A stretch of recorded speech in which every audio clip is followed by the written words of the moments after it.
நான் சுத்தி வளைச்சு பேச விரும்பல. எதிர்கட்சிக்காரரை பார்த்து கேட்கிறேன், அரசியல் நடத்துறியா அராஜகம் நடத்துறியா?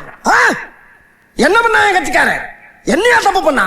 ஏதோ ஒரு போன ராங்கா போட்டிருக்கான். ராங் நம்பர்லாம் சாரி சொல்லிட்டு வச்சிட வேண்டியதானே? அதானே உலக வழக்கம்.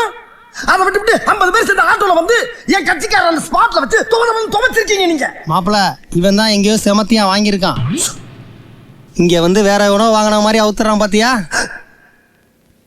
ஆனா அடிச்சாலும் பரவாயில்லையா? போற வர சின்ன பிள்ளைலாம் விட்டு இவனை அடிச்சு பழகிக்கணும் வேற அசிங்கப்பட்டிருக்கீங்க நீங்க. பழைய இருக்குது என்ன பாடியா இல்ல பள்ளிக்கூடமா? ஏதோ அந்த பையன் பாடியில எனர்ஜினால எஸ்கேப் ஆயிருக்காயா? ஒண்ணு கிடைக்க ஒண்ணு ஆயிருந்தா இந்த கட்சி யார் காப்பாத்துறது? அவன் ஃபேமிலி யார் மெயின்டைன் பண்றது? இவ்வளவு குஜராத்ல கூட இப்படி ஒரு சம்பவம் நடந்துச்சு. இதே பையனை ஒரு கட்சிக்காரன் கொண்டு போய் வச்சு அடிக்கிறாயா? ஆனா அவன் இந்த அளவுக்கு ஸ்டெப் எடுக்கல. ஒரு 2-3 நாள் வச்சு அடிச்சு அனுப்பிட்டான். அதுவும் எப்படி? பிள்ளைக்கு வலிக்க கூடாதுக்காக ஒரு ஆப்பு பிராண்டி வாங்கி ஊத்தி விட்டு அடிச்சிருக்காயா? அந்த நாகரிகம் கூட உனக்கு தெரியாது? என்ன அடி! பச்சை தண்ணி கூட கொடுக்காம போட்டு அடிச்சிருக்க நீ. எப்படி எல்லாம் உன் காலில் விழுந்து கிடறனா? இறக்கம் இல்லையா உனக்கு? வேணாம், எங்க கிட்ட வேணாம். அடிதடி அரசியல் எங்களுக்கு பண்ண தெரியும். ஆனா நாங்க காட்ட மாட்டோம், காட்ட தெரியாது எங்களுக்கு. ஒன்னே எச்சரிச்சுக்கிறேன், என் கட்சி தொண்டனின் காலிலே இருக்க சுண்டு வரலிலே ஒரு குண்டுமணியான வரத்தை வந்தாலும் சரி, எதிர்கட்சிக்காரன் தலை தோரணம் கட்டி தொங்கவிடும் என்பதை எச்சரித்துக் கொள்கிறேன். யாரு கூட்டத்தை பொழந்துகிட்டு வர்றா? ரைட்டு, சைத்தான் சைக்கிள்ல வருது. சரி, நீ யாரு? நான் யாரா? இவ்வளவு நேரம் எதிர்கட்சி கிழிச்சியே அந்த ஈகுகா கட்சி தலைவரோட உயிர் தொண்டனா நானு.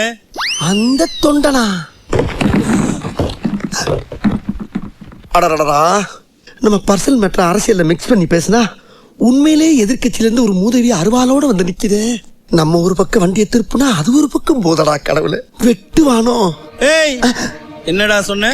எதிர்கட்சிக்காரன் தலையை போற தோரணம் கட்டி தொங்க விடுவியா? தோரணம் கட்டி தொங்க விட எங்க மண்டை என்ன மாயலையா? அடி எங்க வர்ற? மரியாதையா இதே மேடையில மன்னிப்பு கேட்கணும். மன்னிப்பு கேட்கல இங்கேயே உன்னை கூறுகுறா வெட்டி போட்டுருவேன். கேளுடா மன்னிப்பு. மன்னிப்பா? தெரியாது போல இருக்கு நம்மளை பத்தி.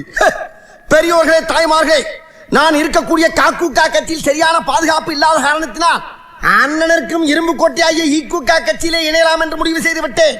கட்சி மாறுவதால் என்னை கோலை என்றோ பச்சொந்தி என்றோ எண்ணி விடாதீர்கள். இருக்கின்ற கட்சியிலே இருக்கின்ற மேடையிலேயே இங்கிருந்து இன்னொரு கட்சிக்கு தாவும் தைரியமும் தன்னம்பிக்கையும் இந்தியாவிலே எனக்கு ஒருவனுக்கு தான் இருக்கு என்று கூறிக்கொண்டு இங்கிருந்து விடைபெறுகிறேன். அண்ணே வாங்க போ. அண்ணே உங்களுக்கு எனக்கு ஒரே தைரியம், ஓட்டுக்கினே. டேய், முன்னாடி வாடா. அண்ணே பின்னால உட்கார்ந்தா கொஞ்சம் ஈஸியா. நான் முன்னாடி ஓட்டும் போது பின்னாடி இறங்கி வர்றதுக்கா? வா, முன்னாடி கேட்டுக்குள்ள வாடா. கேட்டுக்குள்ளையா?